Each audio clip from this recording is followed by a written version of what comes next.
Pokoknya sampean yakin pangeran iku kondang. Islam itu dipimpin kiai keliru ya mlaku, dipimpin kiai bener ya mlaku, dipimpin kiai gonta-ganti ya mlaku. Teng TV sering ana berita ustad sodomi, ustad ngene-ngene. Wong ya ora terus gedeng Islam, ya nyalahno ustad iku. Ya ana Islam dibajak, ekstremis ya muni Islam, sekuler ya muni Islam, liberal ya muni Islam. Ya Islam ya baik-baik saja. Ora ono masalah kan, biasa mawon. Yo ramene dunyo. Riyen Rasulullah niku rak sae-saene tiyang niku mawon disisipi tiyang munafik. Karena ndak ada cerita pendapat itu memuaskan semua napa pihak. Rasulullah rak kesayangane pangeran. Niku pun ndak bisa memuaskan semua orang. Sehingga orang yang kecewa ya jadi munafik.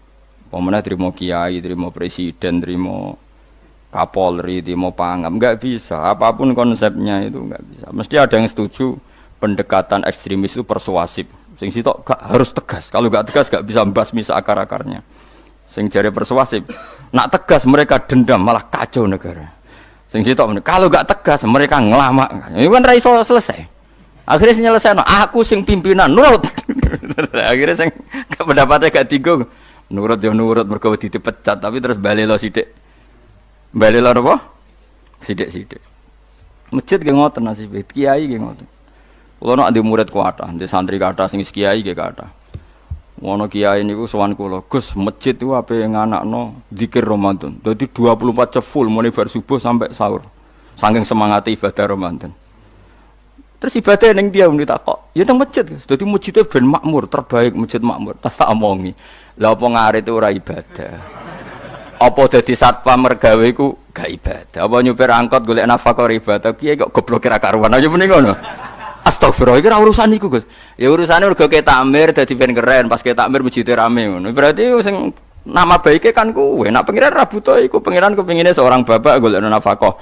Anake kepingine sekolahan ya satpam teko, ora teko alasane itikaf. Kepingine pangeran ya bis sing tetep jalan, dadi wong sing nyetop iku ana bis aja kok mandek mergo itikaf ayo mending. Kecewa lho. Wis bae ku piye dicapik ra dukung. Padahal mek kula yo nyucup yo hormat tapi tetep gremeng mergo idenya enggak keturutan. Ya kula yo ngerti rai-rai ngono kuwi yo biasa wae cara kula biasa. Tapi suwe-suwe yo sadar den. Bareng ngajak wong do ora gelem akhirnya sadar. Jebule ngandel jeneng nganggo sembang kula yo suwe wong luwih ngandel aku timbang kowe. Lah bento tapi ngandel kowe ya. Wong aliran sesat ta. Ya masjid itu anggere sono salat jamaah iku ya wis rame cara pangeran. Ora perlu rame banget. Nak rame banget terus bakal pentol leren, satpam leren, supir angkot leren. Nah iku jek sepele. Dokter leren. Wong ape lara. Ape lara ape berobat ra iso. Nak larane emergensi astagfirullah minamikum taqabbal ya karim. Sajane semburu leren maling leren, copet leren. Iku ape nek iso ngumpul lho iku. Makanya ngaji itu ngambil wong alim kan, karena orang alim itu yang tahu duduk perkaranya agama. Seorang lagi yang tahu duduk perkaranya agama. Nabi itu kalau ngendikan itu sampai sahabat itu gak bisa menampung. Kadang menyebut kebaikan satu majelis sampai 63 sampai 70. Misalnya Nabi ngendikan al imanu bid'un wasituna bid'ah. Iman itu ada 63. Terus nyebut terus. Pertama ngendikan a'la la ilaha illallah, tertinggi adalah kalimat tauhid. Wa adnaha imatatul adza anitorik, terendah adalah menyingkirkan hal-hal yang mengganggu tiang apa? Mukmin atau mengganggu jalan. Terus ngendikan seperti itu. Sehingga pernah suatu saat Rasulullah itu ngaji di masjid. Rasulullah itu ngaji di masjid. Nabi kalau ngaji di masjid itu memang di teras, jadi terbuka. Terus ada pemuda santai dengan santainya nggo pacul, ngliwati Nabi ngaji diliwati. Nggo pacul, ya santai. Singkat cerita semua sahabat itu mencibiri. Celaka betul pemuda itu, ada Rasulullah ngaji tidak ikut tapi dia berlalu saja bawa cangkulnya. Kata Nabi, kamu jangan komentar demikian. Jika dia kerja menafkahi ibunya yang lemah atau anaknya yang lemah, dia juga ibadah dan itu juga sunnahku. Akhirnya sahabat mereka sadar. Jadi untuk meramaikan Islam itu tidak harus semuanya ngaji di masjid. Sing ape kerja ya ben kerja. Yang penting ora dadi germo. Orang pengedar narkoba itu ora kerja Kang, perusakan. Jadi sebetulnya orang tuh nggak bisa mengatakan kerja mau pengedarkan narkoba itu ndak, pengrusakan tuh namanya. Tapi kayak adol pentol terus hal-hal yang halal itu namanya apa? Kerja. Dan kerja itu ibadah. efek dari pikiran ulama yang seperti ini, akhirnya masjid daerah ulama itu sepi-sepi. Mergo ngomong ngono terus wong wae nak ngono ora perlu ning masjid. Lah iku kesimpulane sing salah. Kok terus kesimpulane nak ngono ora perlu ning masjid bar saiki. Maksudnya orang ngono sing di aktivitas nggih monggo. Nek sing ada aktivitas timbang turu ning omah akhirnya aduk ibadah ning masjid atau aduk turu ning masjid. Nah, akhirnya daerah-daerah tertentu sing akeh ulama mesti masjidnya sepi, tak jamin. Jajal ge delok ning Rembang. Oh, tambah sepi. Karena ulama cara berpikir jong kerja ya ibadah, ngernet ya ibadah, mulang ya ibadah. Akhirnya mau masjid pas tarawih. Iku yang golek sing cepet. Tapi kunane kuno, Nabi sekalipun itu yang namanya orang yang mendengar, tetap ada yang menolak. Konsep perang di luar kota itu kan secara teori militer itu rasional.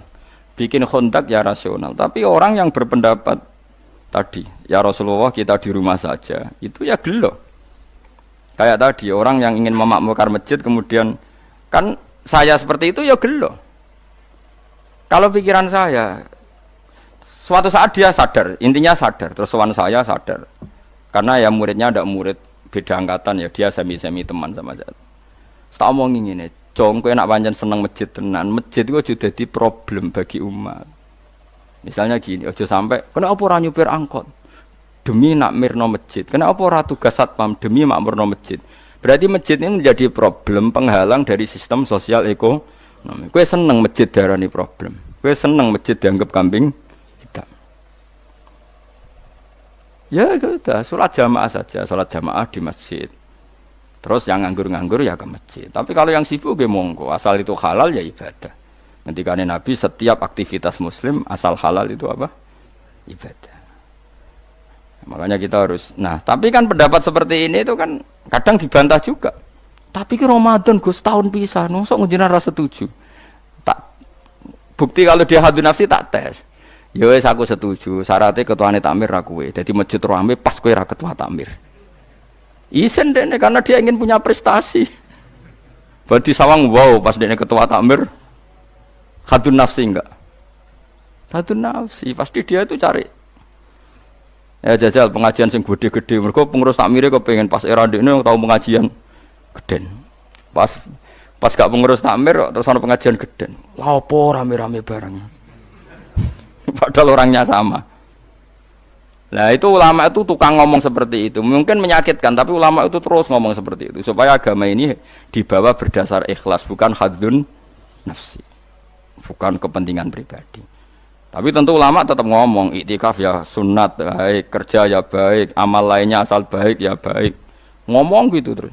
Tapi kan mangkel loh akhir ulama, karena bagi pengurus masjid baik itu pas Ramadan ya masjidnya rame. Bagi yayasan yatim piatu amal ape ya dikekno yayasan yatim piatu. Bagi KBIH, bagi travel amal apik ya umroh. Ya ora. Lha tenan kula raguyen. Mana mungkin travel umroh dalil kowe nek duwe dhuwit luwih kekno cah yatim, kekno masjid, gak payu travel. Tapi dalile al umroh ilal umroh kafaratun lima bainahuma. Umroh itu yang mengkafaroi dosa. Jadi dan itu kersane Allah, orang macam-macam pikirannya kersane Allah dan baik-baik saja. Dunia diokal-akali ini ya baik-baik saja. Allah ya tenang aja tetap sugih. Cuma ulama harus ngomong seperti saya. Jadi karena keterbatasan manusia sehingga yayasan yatim piatu mesti ngomong seakan-akan ibadah terbaik yang nyumbang yatim piatu. Nanti yang di travel ibadah terbaik ya sowan Nabi umroh. Nanti sing jamaah thariqah ya ibadah terbaik itu thariqah. Semua dan itu semuanya baik gak masalah, kita tidak masalah. Tapi kalau memaksa orang lain harus seperti itu dan mengkerdilkan kebenaran hanya surahnya gambarannya seperti itu, kita sebagai ulama harus melawan.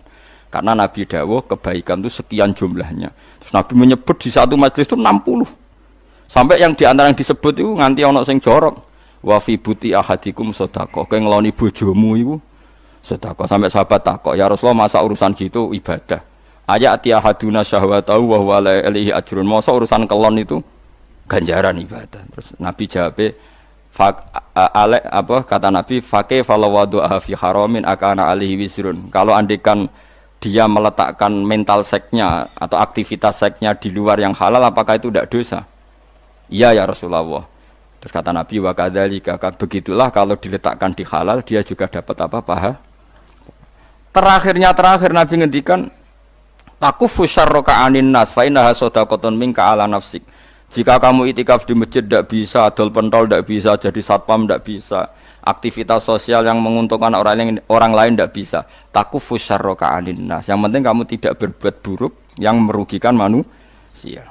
Sehingga sampai ada riwayat dari orang sufi, ibadahnya orang zaman akhir itu tidur. Karena anak tidur itu gak ganggu wong. Iya. Paling bojo tok sepeten. Tapi kan yo nyopet yo ora, zina yo ora, ndelok wong ayu yo ora. Nah, itu sampai Nabi terakhir nyebut. Dari sekian kebaikan tuh kalau enggak mungkin kata Nabi takufu syarraka anin nas fa innaha shadaqatun minka ala nafsik. Sementing kamu tidak melukai atau merugikan orang apa? Sehingga misalnya ulama kok ngerti ada orang tidur di rumah, wong apik, gak ganggu wong. Ana bajingan mati, wong apik, ora iso bajingan meneh.